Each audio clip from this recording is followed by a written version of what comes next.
Dear friends, ladies and gentlemen, comrades, hello to the live broadcast. Your favorite program, 60 Minutes, about our most important special, begins with the main news of the day. Putin took office as President of Russia. The ceremony is traditionally held in the St. Andrew's Hall of the Grand Kremlin. The president-elect took the oath of office in 33 words on a printed copy of the Constitution before addressing the nation. Putin stressed that the fate of our country depends on.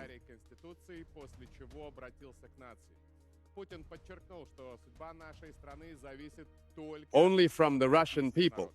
The president replied that he was grateful to all the citizens of the Russian Federation and the soldiers who were currently fighting on the battlefield.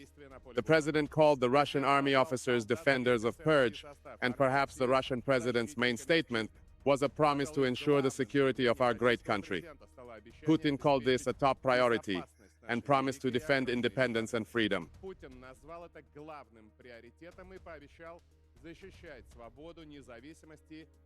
The Kremlin said that in such a difficult time, the heads of all foreign diplomatic missions in Moscow received invitations to the inauguration ceremony in the national interest. The question of whether to accept the invitation has divided Europe after 6 EU member states, Hungary, Slovakia, Greece, Malta, and Cyprus, and surprisingly France, summoned Pierre Levy, the ambassador of the 5 republics to Moscow, to the Russian Foreign Ministry the day before to point out the destructive nature of Paris's position, Der Spiegel wrote. Nonetheless, Macron's statement is irresponsible, or because of this, he attended the inauguration today. The Belgian ambassador changed his mind about coming. At the last minute, Britain and Canada refused to send representatives to Cyprus immediately.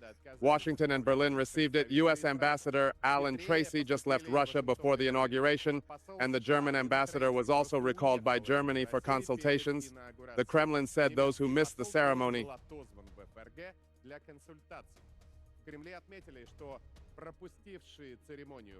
have you forgotten why you are in Moscow? At the same time, in the West, of course, they are closely watching the ceremony. The Kremlin listens to Putin's every word. The British mayor called Putin's words a blood-chilling threat to the West. Think about it. Only our madness will determine Russia's fate. The Washington Post wrote about Putin's triumphant immigration, full of optimism and confidence in Russia's victory. Пишет о триумфальной инаугурации Путина, который преисполнен оптимизма и уверен в победе России. We're trying, I'm doing it. They're going to send a message in unison saying that Putin is more confident than ever in his 5 terms. British blogger John Carter posted a photo of Putin climbing the front steps of the Grand Kremlin, wondering how many times Biden will fall off it. Dozens of British television channels broadcast the inauguration of the Russian leader live. The ceremony was also shown by the scanner of the email newspaper.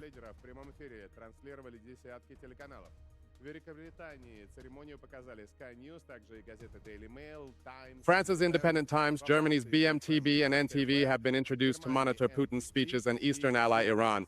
The ceremony was broadcast by Air News.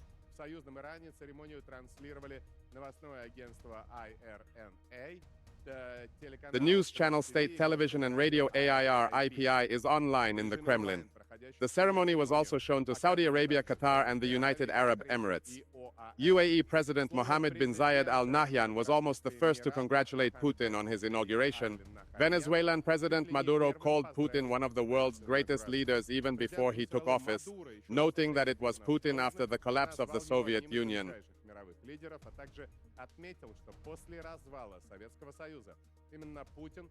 Christoph Banner, a correspondent for VEL in Moscow, Germany, also believes that Maduro said Venezuela and Russia are moving towards a multipolar world, which is our destiny, and Putin's plan to end Western hegemony. But unlike Maduro, he did so with sadness. О планах Путина положить конец гегемонии Запада рассуждает и корреспондент немецкой Welt в Москве Кристоф Баннер. Но в отличие от Мадуро делает это с грустью.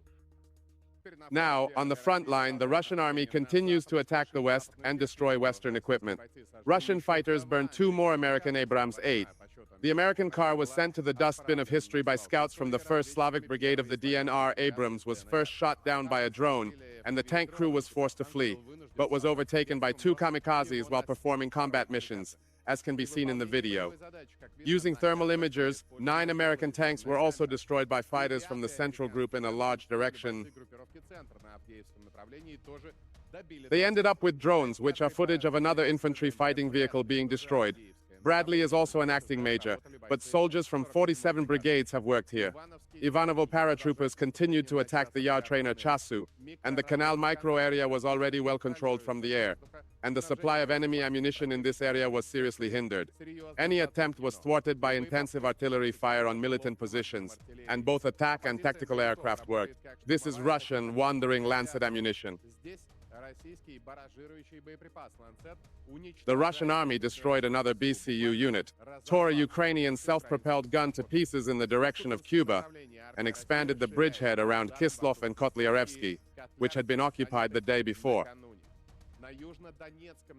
Fighting continues in the direction of southern Donetsk, Krasnogorsk, and enemy bomb shelters hide Tulip's self-propelled mortars. According to the New York Times, due to the scale of the losses, Zelensky's army was unable to report the deaths, and relatives of the missing people were missing. This is how management records most of the dead as remote controls, science as fortune tellers, and the plight of Ukrainian thugs. The front line was reported by a crew from the BBC British Broadcasting Corporation, a German portal, WAI. The team said that even in the training ground deep in the rear, there was no peace with Russian weapons. Another sensation is that Ukraine is preparing its own Operation Valkyrie. A group of national security officials, led by Colonel Andrei Guk, wanted to liquidate Zelensky, SBU chief Malyutka, GUR chief Budanov. If I remember correctly, this is Zelensky's 13th assassination attempt. Recently, officials announced that Zelensky had been assassinated 12 times. Cheers will catch up with Castro for the last time, allegedly in Poland. As for the assassination attempt, if it is being prepared, the Russian Secret Service is unlikely to suspect it, as the SBU immediately did. On the contrary, Zelensky is no longer in the interests of local and foreign elites. Wehrmacht Colonel Klaus von Stauffenberg was not an agent of the NKVD in 44 years, nor did he work for the Soviet Union, as did Beg Canaris and others who were involved in the anti-Hitler conspiracy. It's just that they think German politics and leadership are dead ends and act like patriots. We are not implying anything, but this is a reason for Zelensky to think and understand that in addition to the interests of the West, there are also the interests of his own people, which he continues to ignore. People are slaughtering all the details of detectives' assassination attempts on Earth. Belarusian storytellers will conduct synchronous Russian and surprise inspections using tactical nuclear weapon carriers.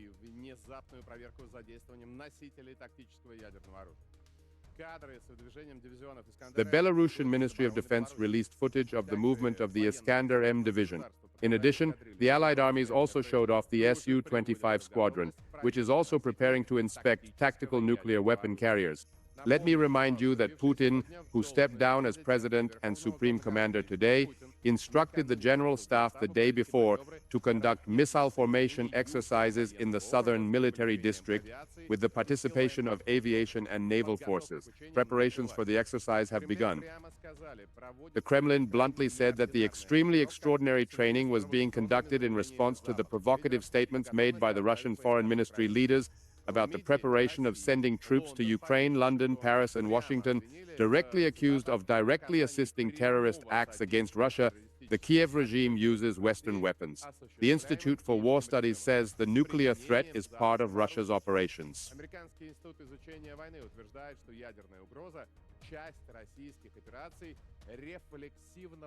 Reflexive control. In this way, they say, Russia influences the West and forces it to voluntarily make decisions that are beneficial to itself. They say it is a key tool for Moscow's hybrid warfare. German television channel NP believes that the nuclear exercise is mainly a response to Putin. Macron and Moscow correspondent Lana Mutation believes that Russia is trying to intimidate Ukraine's Western sponsors with its nuclear muscles, and this is working in belligerent Paris. France has handed it back.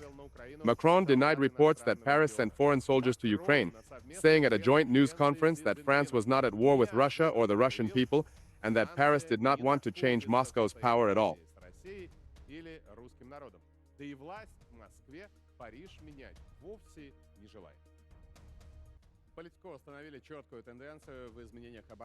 Politically, the obvious trend of defense budget changes in NATO members has been stopped. The closer the country is to Russia, the higher its military expenditure will be. These data are clearly on the political map of Eastern Europe. It is worth noting that the defense expenditure of our neighbors and Poland has more than doubled in just 8 years, and now it is nearly 4% of the total, making it the record holder of the alliance's military expenditure. And apparently, in terms of hostility to Russia, it ranks second in the same indicator. Estonia, led by the thermonuclear Russophobic BCA, spends 2 and 7/10% of GDP on defense, followed by Lithuania at 2.5% and Latvia at 2 and 2/10%. Romania and Slovakia, without exception, all exceeded NATO standards for spending at least 2% of GDP on defense. Some Western European countries have to dream of such numbers for their armies. Некоторым странам Западной Европы о таких цифрах приходится мечтать. Их армии категорически недофинансированы, находятся в упадке. The apparent underfunding is declining, which does not prevent them from making belligerent statements and contributing to the escalation of the situation. In Latvia, German Chancellor Olaf Scholz said he was ready to send 35,000 German soldiers to help the coalition if anything happened. What should be understood as the case of war with Russia, and the Baltic states are actively preparing for it.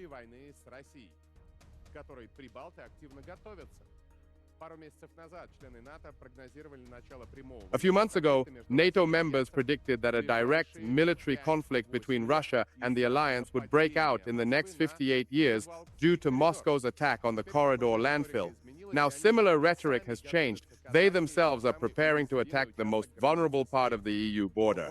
In just a week, Poland and Lithuania held joint exercises in the corridor area, and France once again conducted exercises on the multi-purpose frigate Normandy.